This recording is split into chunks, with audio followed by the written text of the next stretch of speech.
kur njeriu është duke dhënë shpirt, vinë engjëjt dhe e përgëzojnë. Çfarë e përgëzojnë engjëjt?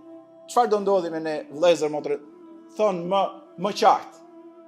E shpjegoni madhi Zot në surën Fusilet, çfarë do ndodhi? Për çfarë kishte fjalën profeti? Innal ladhina qalu rabbuna Allahu thumma istaqamu.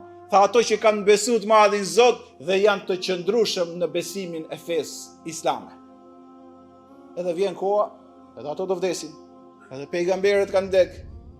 Gjithë uliat e Zotit që kanë qenë përpara kanë shkuar ke i madhi Zot. Kullu nafsin dha'iqatul maut thumma ilayna turja'un. Çdo krijesë do ta shijojë vdekjen, gjithë do vini ke unë. Zoti shpjegon këtë që po thoshte profeti, ato të cilët do të besojnë dhe e mbajnë fuqishëm besimin e tyre, tatanazzelul malaike, zbresin engjëjt dhe i thojnë alla takhafu wala tahzanu. I thojnë direkte se a tham që është e rëndë shumë. A kështë thonë Jahjai dhe Isai, paqja e Zotit është me mu ditën kur linda, kur do vdes dhe kur do të dalë para Zotit.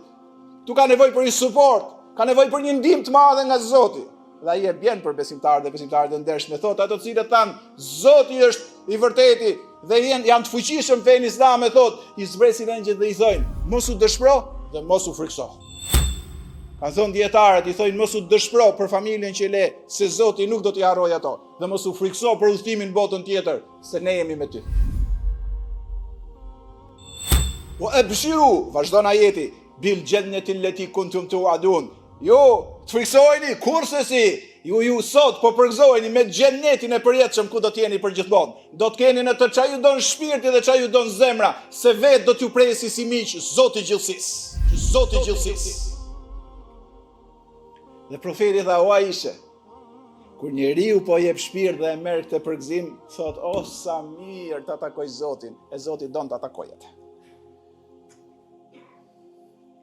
Kur njeriu t'i thonë këto fjalë, pra është në mundimin e dhënies shpirtit, i vijnë këto fjalë qetësohet dhe zem paqja dhe kujdesi i Zotit. Dhe ai në shpirtin e tij thot, o Zot ku je, vi takoj sa i miri e ti.